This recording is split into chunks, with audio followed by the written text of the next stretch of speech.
ማለዳ የመጣ ስታነቃኝ። እንደምናደራችሁ ክቡራትና ክቡራን የምፅዓቱ አዋጅ ነጋሪ አገልግሎት አድማጮቻችን ሰላም ለእናንተ ይሁን።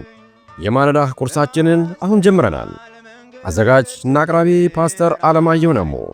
መልካም ጊዜ ሆነላችሁ። ከሕይወት ምንጭ ውሃ ስታረካኝ። ሰላም ጤና ይስጥልን፣ እንደምን አደራችሁ። ይህ በምፅዓቱ አዋጅ ነጋሪ አገልግሎት እየተዘጋጀ የሚቀርብ የማለዳ ቁርስ ፕሮግራማችን ነው። ወደ ዛሬው የማለዳ ቁርስ ፕሮግራም ከማለፋችን በፊት ስለዚህ ስለተሰጠን ድንቅ ዕለትና ድንቅ ማለዳ እግዚአብሔር አምላካችንን አብረን እናመስግንና የዛሬውን የማለዳ ቁርስ እንካፈላለን። የዘላለም አምላክ እግዚአብሔር ሆይ ይህንን ማለዳ ስለሰጠን እናመሰግንሃለን።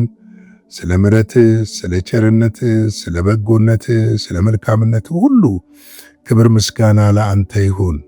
አንተ በነገር ሁሉ ስለረዳን፣ ስላገዝከን፣ ስለደገፍከን፣ አቅም ጉልበት ስለሆንከን እናመሰግንሃለን። የዛሬውን ደግሞ የማለዳ ቁርስ ባርክልን። ሁሉ ለስም ክብር ይሁን። ስለ ሁሉ ተመስገን። በኢየሱስ ክርስቶስ ጌታና ጻድቅ ስም። እንግዲህ እየተመለከትን ያለነው የኤፌሶን መጽሐፍ ምዕራፍ 1 ነው። በትናንትናው ዕለት ቁጥር 22ን ተመልክተን ነበረ። ሁሉን ከእግሩ በታች አስገዛለት፣ ከሁሉ በላይ ደግሞ ራስ እንዲሆን ለቤተ ክርስቲያን ሰጠው ብለን ተመልክተን ነበረ። እንግዲህ ጌታችን ኢየሱስ ክርስቶስ በሁሉ ላይ ስልጣን ያለው የሁሉ ፈጣሪና የሁሉ ባለቤት ነው።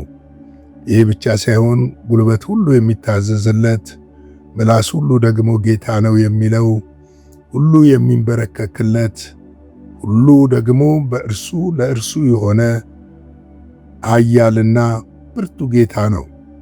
እንግዲህ ይህ ጌታችን ይህ አምላካችን ደግሞ የቤተ ክርስቲያን ራስ እንደሆነ ለመመልከት ሞክረናል። እንግዲህ አንዱ ቤተ ክርስቲያን በዚህ ዘመን ከገጠማት ፈተና ትልቁ ፈተና ቤተ ክርስቲያን የግለሰቦች ካምፓኒ መሆኗ ነው። ይህ ትልቅ ፈተና ነው። ምናልባትም ይህንን ፈተና ልታሸንፍ የምትችለው ታላቅ በሆነ በእግዚአብሔር ኃይልና ጸጋ በመገለጥ የአጋንንትን ረቀቅ ያለ ስራን በማፍረስ እውነትንና ወንጌልን በመግለጥ ሰዎችን ሁሉ ከጨለማ ወደ ብርሃን ነጥቆ በማምጣት ብቻ ሊሆን እንደሚችል አምናለሁ።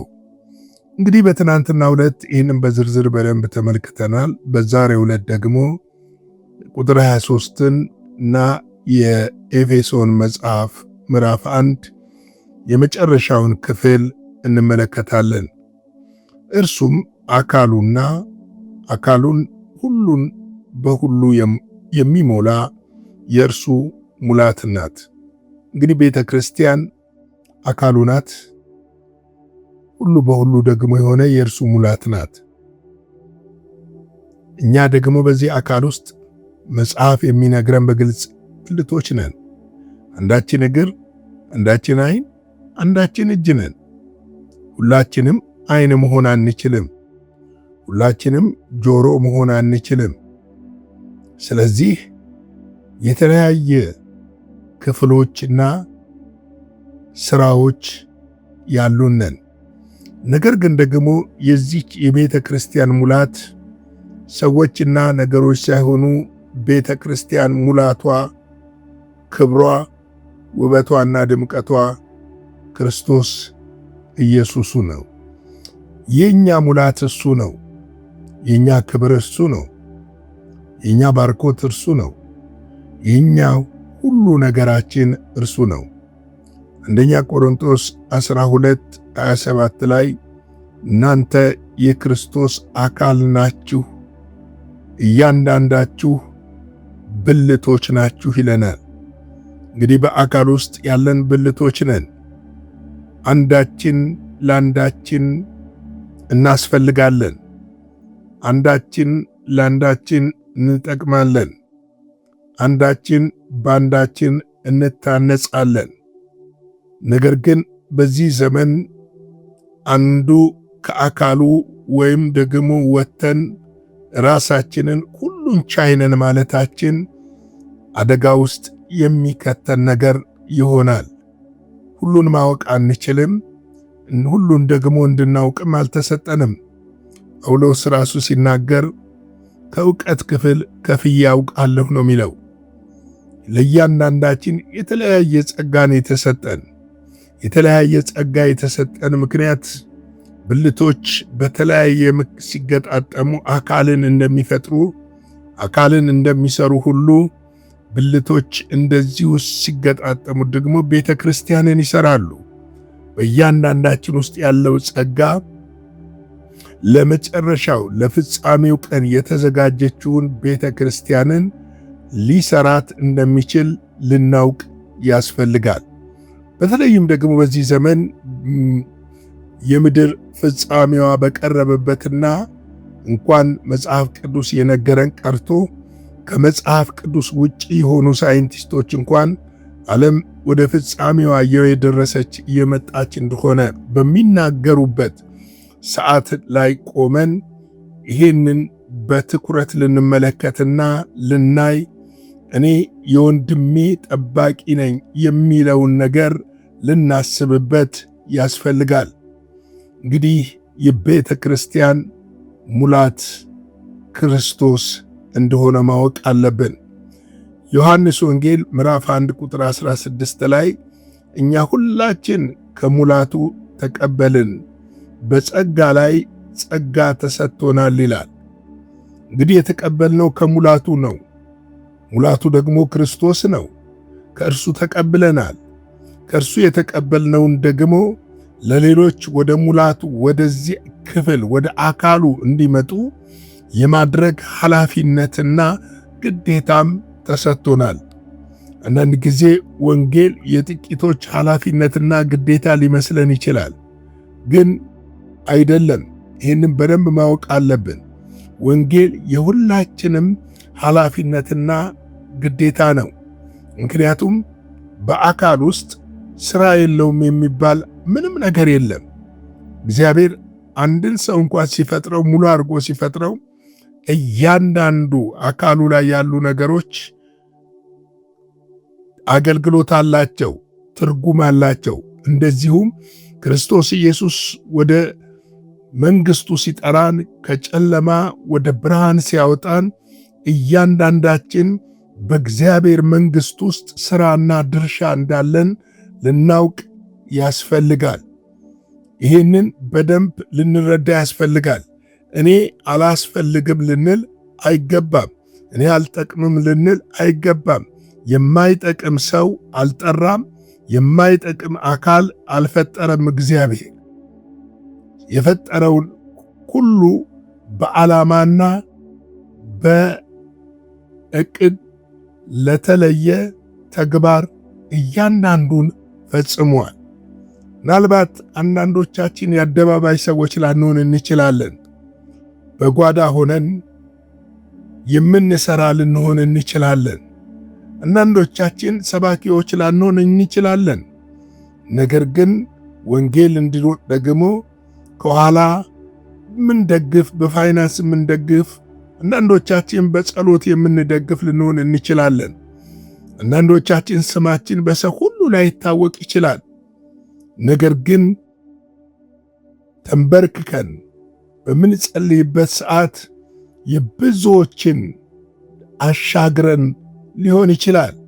ብዙዎችን ከጨለማ እንዲወጡ በጸሎታችን አግዘን ሊሆን ይችላል።